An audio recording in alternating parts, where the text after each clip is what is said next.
আমি একটা বিষয় কিছুতেই বুঝতে পারছি না। এখানে আমার এখানে আশেপাশে একটা ছেলে ক্রিকেট ব্যাট নিয়ে আসছে।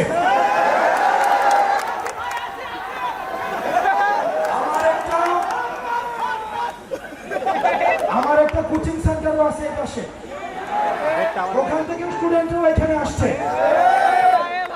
মসজিদ থেকে অনেক নামাজিরাও এখানে আসছে। তবে একটা বিষয় আমি এখনো বুঝতে পারছি না, যারা ছাত্র আপনারা যারা পরবর্তীতে ওসি হবেন, এসপি হবেন, ডিসি হবেন, আপনারা কি কোন রাজনৈতিক দলের দালালি করতে চান?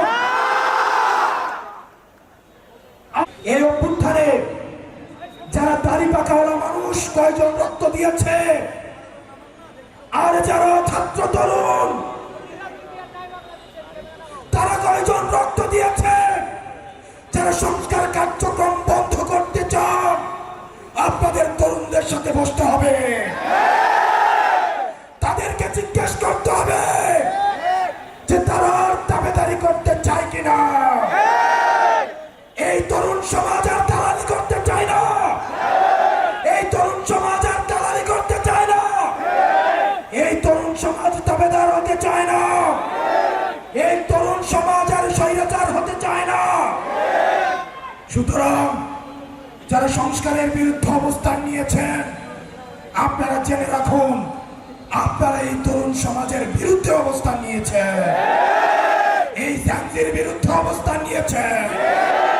দাড়ি পাকাওয়ালা মুরব্বীরা ফেল করেছে, বাবারা ফেল করেছে, তখন সন্তানেরা রাস্তায় নেমে এসেছে, বাবাদেরকে কাঁধে কাঁধ পেতে দিয়েছে রাস্তার মধ্যে যে আমি যাচ্ছি, আমার কাঁধে হাত দিয়ে দাঁড়াও। জেল থেকে বের হয়ে এসে কেঁদে কেঁদে বলে আমার মাসুম বাচ্চারা,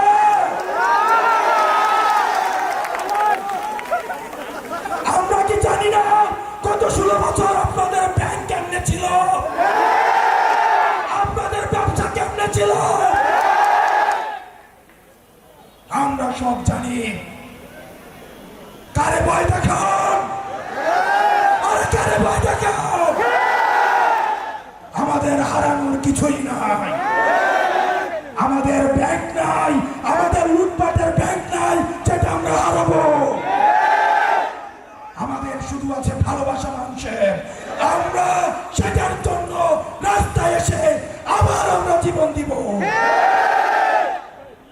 ডিসিএসপিদের বলছি, আপনারা যে ভালো ব্যবহার করছেন আমরা জানি, আপনারা চিপায় পড়ে আমাদের সাথে ভালো ব্যবহার করছেন।